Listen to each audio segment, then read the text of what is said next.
गृहमन्त्री रवि लामिछानेप्रति झलनाथ खनालले उठाए गम्भीर सवाल। रवि लामिछानेको प्रस्ताव, संवैधानिक परिषदमा प्रधान न्यायाधीश नराखौं, विश्वासको मत लिन किन हतारिए प्रचण्ड, यसबारे महत्त्वपूर्ण जानकारी। खुला मञ्च पार्किङ बारेमा कुरा फेर्यो काठमाडौँ महानगरले, बालेन शाहले के निर्णय लिए यसबारे महत्त्वपूर्ण जानकारी। गृह मन्त्रालयको प्रतिवेदन भन्छ तस्करीमा राजनीतिक संलग्नता छ। 25औं राष्ट्रिय भूकम्प सुरक्षा दिवसको मूल समारोह कार्यक्रम काठमाडौँमा हुने। चिसो बढेसँगै झ्याप्पै बिजुली काटिने समस्या बढ्यो। गृह मन्त्रालयको सभाहालमा इमर्जेन्सी एक्जिट राख्न उप प्रधानमन्त्री रवि लामिछानेको निर्देशन। पुष्पा न्युपाने मृत्यु प्रकरण, प्रेमीलाई पूर्वपक्षका लागि थुनामा पठाउन आदेश। जनार्दन र वर्षमान बीच पार्टी निर्माणको होड। नक्कली परीक्षक बनेर त्रिवीबाट कसले लियो 26 लाख, फेला पार्नेलाई 50,000 पुरस्कार। पोखराको मान्द्रे ढुङ्गा बाहेक सबै प्याराग्लाइडिङ जोन बन्द। चिकित्सक शिक्षाको स्नातक तहको प्रवेश परीक्षाको आवेदन खुला। केपी ओलीले बढाए अतिरिक्त क्रियाकलाप, घरी खेलकुदतिर, घरी कन्सर्टतिर। खराब मौसमका कारण तराईका 3 विमानस्थलको उडान प्रभावित। आरआर क्याम्पसमा कुटपिट गर्ने 3 जना विद्यार्थी निष्कासित। आर्यनको फिल्म डिसेम्बर फल्सले तान्न सकेन दर्शक। मल्टिप्लेक्समा सो कटौती। बोक्सीको आरोपमा दलित महिलामाथि निर्घात कुटपिट। केपी ओली र बाबुराम भट्टराई बीच भेटवार्ता। भूकम्पको कार्यक्रममा जब गृहमन्त्री रवि लामिछानेले मन्त्रालयकी सभाहाल असुरक्षित देखे, त्यसपछि भए ठूलो हंगामा। डिप्रेसनको समस्या देखिएपछि सन्दीप लामिछानेलाई जेलभित्रै दिन थालियो मनोपरामर्श। धर्म संकटमा एकीकृत समाजवादी, प्रचण्डलाई विश्वासको मत दिने बारेमा विवाद। कहिले सुरु होला निजगढ अन्तर्राष्ट्रिय विमानस्थलको निर्माण, यसबारे पूरी जानकारी। हर्न बजाउने 78 जना चालक ट्राफिक प्रहरीको कारबाहीमा। राष्ट्रिय प्रजातन्त्र पार्टीले पुस 27 गते यसरी मनाउँदै पृथ्वी जयन्ती। प्रधानमन्त्री प्रचण्डले आज निर्देशनात्मक सम्बोधन गर्ने। पोल भाडालाई लिएर प्राधिकरण र इन्टरनेट व्यवसाय बीच बल्झियो झगडा। चीनले भन्यो बीआरआई, जीएसआई र जीडीआई अन्तर्गत सहकारी गर्न चाहन्छौं। एकीकृत समाजवादी र जनता समाजवादी बीच एकता हुने, यसबारे महत्त्वपूर्ण जानकारी पनि आजकै भिडियोमा। दर्शक महानुभावहरू नमस्कार। स्मार्ट खबरको न्युज बुलेटिनमा यहाँहरूलाई हार्दिक स्वागत छ। म आर्यन न्युपाने। आज मिति विक्रम सम्वत 2079 साल पुस 19 गते मंगलबार, इस्वी सम्वत 2023 जनवरी 3 तारिक। सदाको चाहिँ आज पनि हामी उपस्थित भइसकेका छौं आजका महत्त्वपूर्ण समाचारहरू लिएर। हामीलाई अन्तिमसम्म हेर्नुहोला अनि हाम्रो मेहनतका लागि यो भिडियोमा एउटा लाइक अवश्य गर्नुहोला। दर्शक महानुभावहरू, पल पलको न्युज अपडेटका लागि हाम्रो च्यानललाई सब्स्क्राइब गरी नजिकै आउने बेल आइकनलाई क्लिक गर्नुहोला। कहाँबाट हेर्दै हुनुहुन्छ अनि के कस्तो लाग्दैछ आफ्ना कुराहरू तलको कमेन्ट बक्समा कमेन्ट गर्नुहोला। दैनिक रूपमा हेर्नुहुन्छ भने रेगुलर भनेर लेख्नुहोला। आज पहिलोचोटि हो भने फर्स्ट टाइम लेखिदिनु होला। दर्शक महानुभावहरू, देशभित्रबाट हेरिरहनु भएको छ भने आफ्नो गाउँ, ठाउँ, शहर अनि जिल्लाको नाम लेखिदिनु होला। यदि विदेशबाट हामीलाई हेरिरहनु भएको छ भने कुन देशबाट हेर्नु भएको छ त्यो कुरा पनि तलको कमेन्ट बक्समा कमेन्ट गरिदिनु होला। आउनुहोस् दर्शक महानुभावहरू, आजका मुख्य समाचार सुरु गरौँ। गृहमन्त्री रवि लामिछानेप्रति झलनाथ खनालले गम्भीर प्रश्न अथवा गम्भीर सवाल उठाएको प्रसङ्गबाट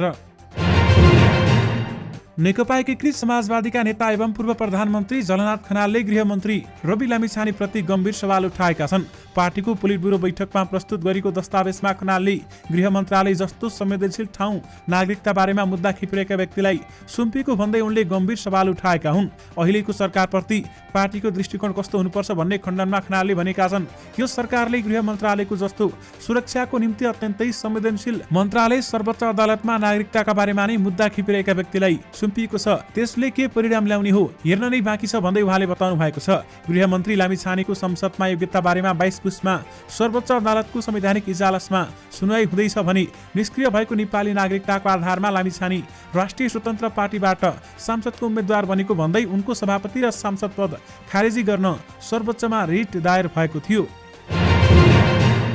नाबालिगमाथि बलात्कारको मुद्दा खेपिरहेका क्रिकेटर सन्दीप लामिछानेलाई डिप्रेसनको समस्या देखिएको छ। वरिष्ठ मनोपरामर्शविद सुषमा रेग्मीले आज केन्द्रीय कारागार गएर लामिछानेलाई मनोपरामर्श दिएको लामिछानेका वकिल सरोज कृष्ण घिमिरेले जानकारी दिनुभएको छ। 15-20 दिन यता उहाँको बोली व्यवहारमा फरकपन महसुस गरेको थिए। त्यसैले वरिष्ठ मनोपरामर्शविदलाई लगेर केन्द्रीय कारागार गए। परामर्शपछि उहाँले सन्दीपको डिप्रेसन लेभल बढेको बताउनुभयो। उनले हामीसँग भने, हामीले सोचे भन्दा पनि खराब स्थिति रहेछ, अब नियमित काउन्सिलिङ चाहिन्छ भन्ने उहाँको सल्लाह छ। लामिछानेमा नकारात्मक सोचाइ बढेको लगायतका समस्या देखिएको उनले बताए। कारागारमा काउन्सिलका लागि छुट्टै कोठाको व्यवस्था नभएको पनि उनले बताए। त्यसले गर्दा प्रभावकारी काउन्सिलिङ दिन गाह्रो हुने उनको भनाइरहेको छ। हामीले नियमित काउन्सिलिङका लागि जेलरसँग अनुमति मागेका छौँ, तर त्यहाँ कैदीबन्दीहरू सामूहिक बसेकै ठाउँमा गएर काउन्सिलिङ गर्नुपर्ने रहेछ। यस्तोमा त प्रभावकारी काउन्सिलिङ दिन नै गाह्रो हुन्छ भन्दै बताइएको छ। दर्शक महानुभावहरू, सन्दीपमाथि 17 वर्षीय किशोरीमाथि बलात्कार गरेको आरोप रहेको छ भने उनलाई काठमाडौँ जिल्ला अदालतले पूर्वपक्षको लागि थुनामा पठाउने आदेश दिएपछि उनी सुन्धारा स्थित केन्द्रीय कारागारमा रहेका छन्। गत मंगलबार काठमाडौँ जिल्ला अदालतले पीडित किशोरीको उमेर सम्बन्धी अभिलेख अस्पतालबाट झिकाउन समेत आदेश दिएको थियो भने लामी छानेले 18 वर्ष मुनिकी किशोरीमाथि बलात्कार गरेको आरोप भए पनि सन्दीपको पक्षले किशोरी 18 वर्ष मुनिको नभएको भन्दै बताउँदै आएका छन्। उमेर सम्बन्धी विवाद भएपछि जिल्ला अदालत इजालसले उनको जन्म सम्बन्धी अभिलेख अस्पतालबाट झिकाउन समेत आदेश दिएको छ। उपप्रधान तथा गृहमन्त्री रवि लामी छाने नेतृत्वको राष्ट्रिय स्वतन्त्र पार्टीले संविधान संशोधन गरेर भए पनि संवैधानिक परिषदमा प्रधान न्यायाधीश रहने व्यवस्था हटाउन प्रस्ताव गरेको छ। सत्तारूढ राष्ट्रिय स्वतन्त्र पार्टीले संवैधानिक परिषदबाट प्रधान न्यायाधीशलाई हटाउनु पर्ने प्रस्ताव ल्याएसँगै यसले तरङ्ग ल्याएको छ। आफ्नो पार्टीबाट पेश गर्ने न्यूनतम साझा कार्यक्रममा लामी छानेले संवैधानिक परिषदमा प्रधान न्यायाधीशलाई राख्न नहुने प्रस्ताव अघि सारेका हुन्। राष्ट्रिय स्वतन्त्र पार्टीले बनाएको 15 बुँदे न्यूनतम साझा कार्यक्रमको 7 नम्बर प्रस्तावमा भनिएको छ, संविधान संशोधन गरी प्रधान न्यायाधीशलाई संवैधानिक परिषदबाट हटाउने। अब राष्ट्रिय स्वतन्त्र पार्टीले यो प्रस्ताव न्यूनतम साझा कार्यक्रम बनाउन गठित उपप्रधान तथा अर्थमन्त्री विष्णु पौडेलको संयोजकताको समितिमा पेश गर्नेछ। यानि कि संवैधानिक परिषदमा प्रधान न्यायाधीश नराखौं भन्दै रवि लामी छानेले प्रस्ताव गरेका छन्। खुला मञ्च स्थित 3 तले भूमिगत पार्किङ बनाउने योजनाको चौतर्फी विरोध भएपछि काठमाडौँ महानगरपालिकाले आफ्नो कुरा फेरेको छ। महानगरको 10औं कार्यपालिका बैठकले गत कार्तिकमा खुला मञ्चमा ट्रिपल बेसमेन्ट पार्किङ र भूमिगत पानी पुनर्भरण पिट निर्माण गर्न विस्तृत परियोजना प्रतिवेदन DPR तयार गर्ने निर्णय गरेको थियो। यो योजना कार्यान्वयन भए काठमाडौँको मध्य शहरमा रहेको खुला चौर मासिनी र यहाँको भूमिगत जल भण्डारमा क्षति पुग्ने भन्दै सम्पदा संरक्षण अभियन्ताहरूले विरोध गर्दै आएका छन्। यसै क्रममा सोमबार महानगरलाई ज्ञापन पत्र बुझाउन गएको अभियन्ताहरूको टोली समक्ष उपमेयर सुनिता डङ्गोलले अहिलेलाई खुला मञ्चमा भूमिगत पार्किङ बनाउन सम्भव छ कि छैन भनेर प्रारम्भिक सम्भाव्यता अध्ययन मात्र गर्न लागेको बताएकी छन्। हामीले खुला मञ्चमा भूमिगत पार्किङका लागि प्रारम्भिक सम्भाव्यता अध्ययन गर्ने तयारी गरेका हौं। उनले भनिन्, पार्किङ बनाउने कि नबनाउने भनेर DPR गर्नु त अझ पछिको कुरा हो। बिना अध्ययन र सरकारवाला तथा स्थानीय जनतासँग छलफल नगरी यो योजना अगाडि नबढ्ने उनले प्रश्न पारेकी छन् भने यसअघि भने महानगरले कार्यपालिका बैठकबाटै 3 तले भूमिगत पार्किङका लागि नगर विकास कोषबाट DPR तयार पार्ने निर्णय गरेको थियो। उक्त बैठकमा मेयर बालिन शाहले भूमिगत पार्किङको निम्ति DPR तयार गर्ने प्रस्ताव गरेका थिए। त्यस्ता महानगरका प्रतिनिधिहरूले पनि DPR कै कुरा गर्दै आएका थिए। मुक्त टुँडीखेल अभियानका अभियन्ताहरूले खुला मञ्चमा पार्किङ बनाउने काम गलत भएको भन्दै सोमबार महानगरपालिकालाई ध्यानाकर्षण पत्र पनि बुझाएका छन् र उनीहरूले मेयर बालिन शाहलाई नै भेटेर ज्ञापन पत्र बुझाउने भए पनि कार्यक्रममा भने उनी उपस्थित भएका थिएनन्। दर्शक महानुभावहरू, पहिला काठमाडौँ महानगरपालिकाले खुला मञ्चमा पार्किङ बनाउने बताएको थियो र अहिले पार्किङ बनाउने सम्भाव्यता अध्ययन गर्न लागेका हौं भन्दै कुरा फेरेको आरोप लागेको छ। दर्शक महानुभावहरू, तस्करीमा राजनीतिक संलग्नता छ भन्दै गृह मन्त्रालयको प्रतिवेदनले भनेको छ। तपाईहरूले साँचो सुन्नुभयो। अवैध चोरी निकासी पैठारी नियन्त्रणमा जिम्मेवारी सुरक्षा निकाय र राजस्व संकलक राजस्व छुवाट नियन्त्रण गर्ने निकायहरूबीच पर्याप्त समन्वय र सहकार्य भएको देखिएन। अवैध चोरी निकासी पैठारी नियन्त्रणका लागि भन्सार कार्यालयहरूबाट गस्ती जाने गरेको देखिएन। सबै खाले व्यापारिक आयातमा प्रतिपत्र खेल्नुपर्ने व्यवस्था गरिएकोमा भारतबाट हुने ससानो परिणामका आयातको लागि प्रतिपत्र खोल्ने प्रक्रिया झन्झटिलो भयो र लागत प्रभावी भएन। त्यसो हुँदा नगदमा आधारित कारोबारबाट चोरी पैठारीलाई बढावा मिलेको देखियो। सीमा क्षेत्रको कति दूरीसम्म गोदाम राख्न नपाइने भन्ने विषयको मापदण्ड बनेको रहेनछ, जसले गर्दा अधिकांश चोरी निकासी पैठारीका सामान राख्न गन्तव्यमा पुर्याउन त्यस्ता गोदामहरूको प्रयोग गर्ने गरिएको भेटियो भन्दै बताइएको छ। दर्शक महानुभावहरू, काठमाडौँसँगै देशका विभिन्न ठाउँहरूमा फेरि ज्याप्प बिजुली काटिने क्रम बढेको छ। पछिल्ला दिनमा जसरी चिसो बढेको छ त्यही दरमा विद्युत जाने समस्या पनि बढ्न थालेको छ। विद्युत लाइन प्रभावित हुँदा सर्वसाधारणले शास्ति भोग्नु परिरहेको छ। गत वर्षहरूमा पनि यस्तै समस्या देखिने गरेको थियो भने गत वर्षहरूको भन्दा समस्या कम देखिए पनि अझै अनियमित बिजुली काटिने समस्या निवारण भइसकेको छैन। बढी चिसो बढ्दै जाँदा स्थानीय प्रणालीहरूमा लाइन काट्ने समस्या पनि बढेको छ। जाडो मौसममा हिटर, AC, इलेक्ट्रिक गिजर लगायतका धेरै बिजुली खपत गर्ने यन्त्रहरू बढी चल्छन् र यसका कारण स्थानीय तहमा अथवा स्थानीय क्षेत्रमा वितरण गर्न राखेको ट्रान्सफर्मरको क्षमता भन्दा बढी बिजुली खपत हुने अवस्थामा प्रणालीमा चाप परेर ट्रान्सफर्मर बिग्रिने समस्या बढी देखिने गरेको छ। यानि कि चिसो बढीसँगै बिजुली झ्याप्पै जाने अथवा झ्याप्पै काटिने समस्या पनि बढेको छ। उपप्रधान तथा गृहमन्त्री रवि लामी छानेले गृह मन्त्रालयको सभाकक्षमा आपतकालीन द्वार इमर्जेन्सी एक्जिट तत्काल निर्माण गर्न निर्देशन दिएका छन्। सोमबार गृह मन्त्रालयमा बसेको 25औं भूकम्प सुरक्षा दिवस मूल समारोहमा समितिको बैठकमा बोल्दै उनले भूकम्पीय जोखिम न्यूनीकरण आफैबाट सुरुवात गर्नुपर्ने भन्दै सभा कक्षमा आपतकालीन द्वार राख्न निर्देशन दिएका हुन्। हामी जम्मा भएको हलमा नै इमर्जेन्सी एक्जिट छैन। अहिले भर्खरै भूचाल भयो भने हामी यहाँ जोखिममा पर्न सक्छौँ। त्यसकारण आजैबाट यहाँ कम्तीमा एउटा इमर्जेन्सी गेटको अथवा इमर्जेन्सी ढोका अध्ययन गराएर व्यवस्था गर्न पनि म निर्देशन दिन चाहन्छु भन्दै उनले भनेका छन्। दर्शक महानुभावहरू, भवन निर्माण सम्बन्धी मापदण्डको पूर्ण पालना गराउन सकी भूकम्पीय जोखिम न्यूनीकरणका लागि धेरै ठूलो योगदान पुर्याउन सकिने उनको भनाइरहेको छ।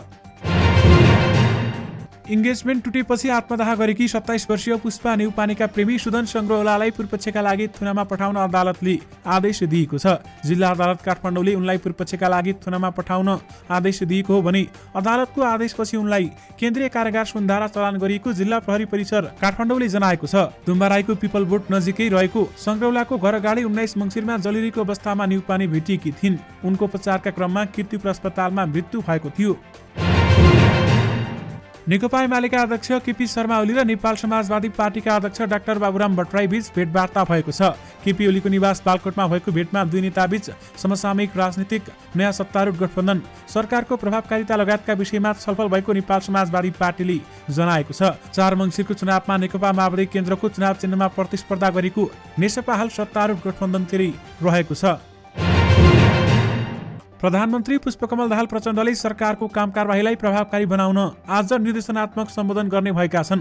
प्रधानमन्त्रीका प्रेस संयोजक सूर्य किरण शर्माले प्रधानमन्त्री दाहालले आज सचिवहरूका कार्य विवरण सुनेको र आज आवश्यक निर्देशनात्मक सम्बोधन तय गर्ने भएको जानकारी दिएका छन्। पुस 10 मा प्रधानमन्त्रीमा नियुक्ति भएका दाहालले सुशासन नागरिकहरूलाई सरल र सहज रूपमा सेवा प्रदान गर्ने यसअघि नै घोषणा गरिसकेका थिए भने पुस 11 मा उनले नागरिकलाई सेवा प्रदान गर्ने निकायमा भइरहेको व्यथिति अन्त्य गर्ने घोषणा गरेका थिए। यानि कि प्रधानमन्त्री प्रचण्डले आज निर्देशनात्मक सम्बोधन गर्ने भएका छन्।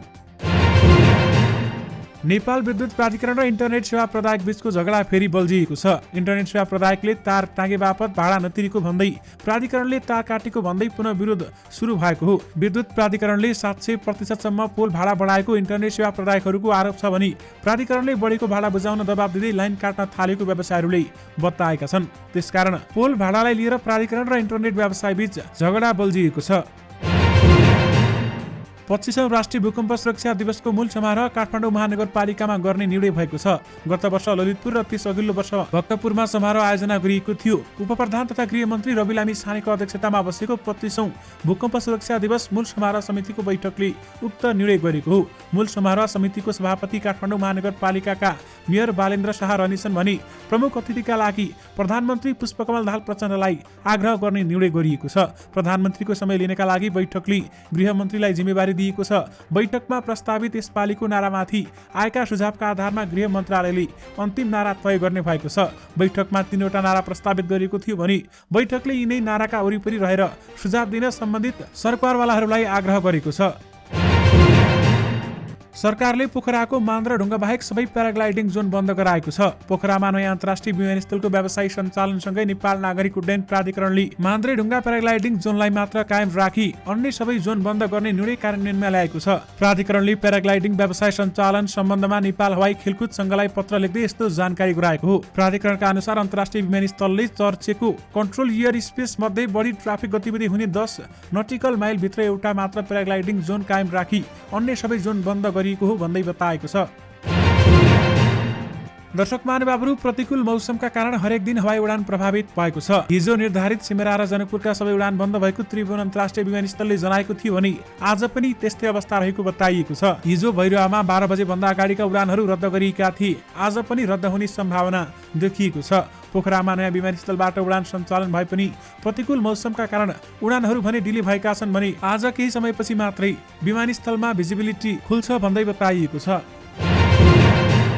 काठमाडौँको रत्नराज्यलक्ष्मी क्याम्पसमा कुटपिट गर्ने 3 जना विद्यार्थी निष्कासनमा परेका छन्। पढाइ भइरहेको समयमा क्याम्पस परिसरभित्र हिंसात्मक गतिविधि गरेको भन्दै रत्नराज्यलक्ष्मी क्याम्पस प्रशासनले विज्ञप्ति जारी गरी उनीहरूलाई निष्कासन गरेको हो। निष्कासित हुनेमा विद्यार्थीहरू कृष्णगिरी, सबिन निरौला र जलप तामाङ रहेका छन्। कक्षा सञ्चालन भइरहेको समयभित्र क्याम्पसभित्र हिंसात्मक गतिविधि गरेको र शैक्षिक वातावरण खलल पुर्याएकाले निष्कासन गरेको क्याम्पस प्रमुख जीवनधर गेवालीले बताउनु भएको छ। उनीहरूमाथि कानुनी कारबाही पनि अघि बढाएको क्याम्पस प्रमुख गेवालीले जानकारी दिनुभएको हो। केही दिन अगाडि दर्शक महानुभावहरू, रत्न राज्यलक्ष्मी क्याम्पसभित्रै खुकुरी हानाहान भएको थियो र उक्त खुकुरी हानाहानमा केही व्यक्तिहरू घाइते समेत भएका थिए। दर्शक महानुभावहरू, फिल्म प्रदर्शन अघि डिसेम्बर फल्सका निर्माता रामप्रसाद रिजालले दुईवटा दावी गरेका थिए। पहिलो, फिल्मले 9 करोड रुपियाँ कमाउँछ र दोस्रो, यो फिल्म 5 स्टारको मोमो हो। निर्माताको दावी विपरीत यो फिल्मले बक्स अफिसमा कमजोर व्यापार गरेको छ। लोसार र अंग्रेजी नयाँ वर्ष 2023 को छेकोलाई समेत फिल्मले आफ्नो हितमा प्रयोग गर्न सकेन। पहिलो सप्ताहमै वर्ड अफ माउथ प्राप्त गर्न नसकेपछि ठूला मल्टिप्लेक्सले सोमा कटौती गरेका छन्। शुक्रबार र शनिबार 2 दर्जन सो दिएको क्युएफएक्सले सोमबार 16, मंगलबार 9 र बुधबार 2 सो दिएको छ। यानी कि आर्यनको फिल्म डिसेम्बर फल्सले दर्शक हलमा तान्न सकेको छैन।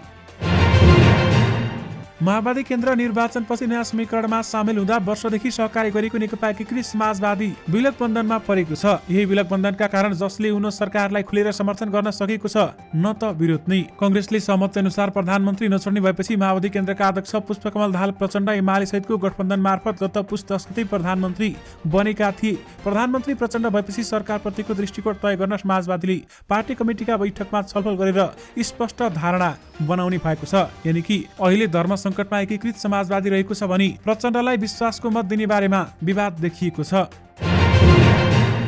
राष्ट्रिय प्रजातन्त्र पार्टीले 301औं पृथ्वी जयन्ती तथा राष्ट्रिय एकता दिवस विविध कार्यक्रम गरी मनाउने भएको छ। पार्टीको केन्द्रीय कार्य सम्पादन समिति बैठकले निर्णय गरे बमोजिम आज पार्टी केन्द्रीय कार्यालयमा पृथ्वी जयन्ती तयारी समितिको बैठक बसेको थियो। केन्द्रीय सचिवालयद्वारा आयोजित बैठक अध्यक्ष राजेन्द्र लिङदेनको उपस्थितिमा भएको थियो भने बैठकले देशका सबै जिल्लामा विविध कार्यक्रम गरी पृथ्वी जयन्ती मनाउने र काठमाडौँमा भृकुटी मण्डपमा भेला भई सिंहदरबार अगाडिको पृथ्वी शालिगमा माल्यार्पण गर्ने र दिउँसो भृकुटी मण्डप परिसरमा चियापान समारोहको आयोजना गर्ने निर्णय गरेको छ।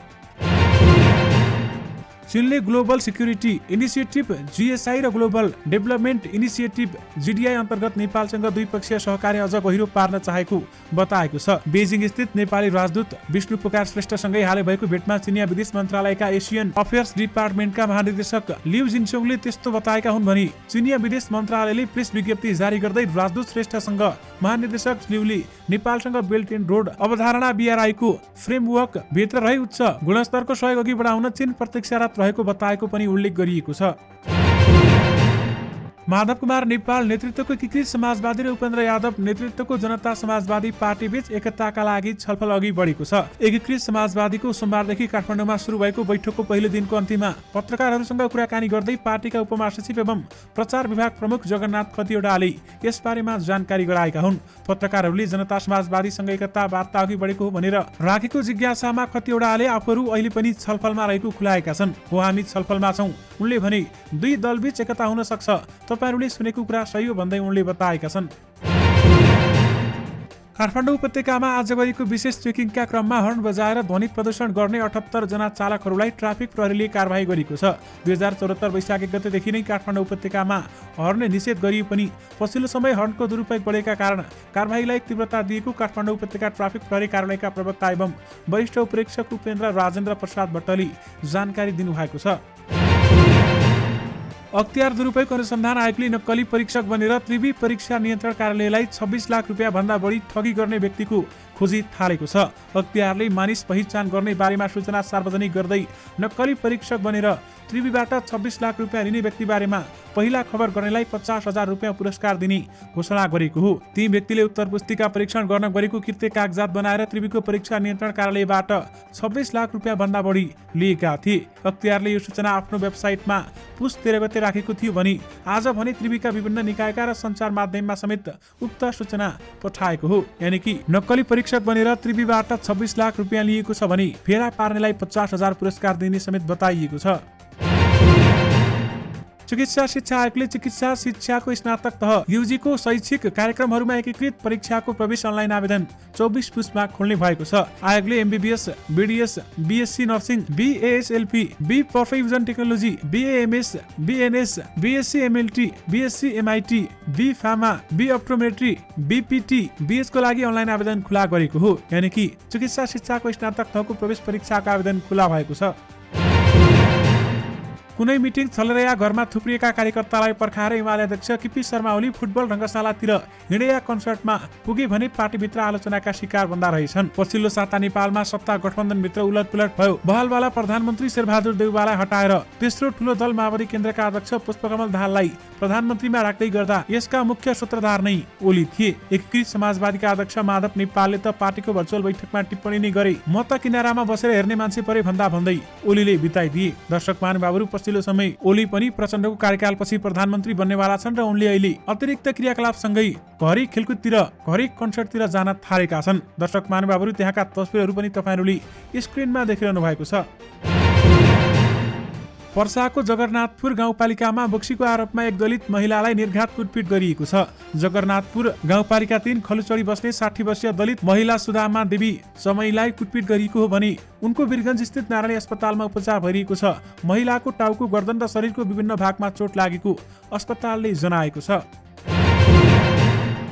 पोखरा अन्तर्राष्ट्रिय विमानस्थलको उद्घाटन गर्दै प्रधानमन्त्री पुष्पकमल दाहाल प्रचण्डले छिट्टै निजगढ अन्तर्राष्ट्रिय विमानस्थल सुरु गर्ने घोषणा गरेका थिए। उनले देशको आर्थिक र सामाजिक विकासका लागि निजगढ अन्तर्राष्ट्रिय विमानस्थल अपरिहार्य रहेको बताउँदै छिट्टै निर्माण सुरु गर्ने घोषणा गरेका हुन्। तेस्रो अन्तर्राष्ट्रिय विमानस्थलका रूपमा पोखरा विमानस्थल सञ्चालनमा आएको छ भने अब छिट्टै चौथो अन्तर्राष्ट्रिय विमानस्थलको निर्माण सुरु गर्नेछौँ भन्दै उनको भनाइरहेको थियो।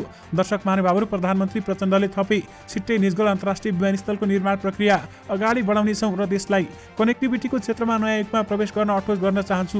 प्रधानमन्त्री प्रचण्डले नेपाल जस्तो भूपरिवेष्टित मुलुकलाई विश्वसँग जोड्ने माध्यम सडक, रेल र विमानस्थल भएको समेत बताएका छन्। अब निजगढ विमानस्थलको कार्य छिट्टै सुरु हुने बताइएको छ। दर्शक महानुभावहरू, यससँगै तपाईँहरूमाझ आजका सबै मुख्य समाचारहरू राखिसकेका छौँ। फेरि पनि तपाईँहरूमाझ नयाँ मुख्य समाचारको साथमा उपस्थित हुने नै छौँ। अहिलेलाई भने मलाई बिदा दिनुहोस्। नमस्कार।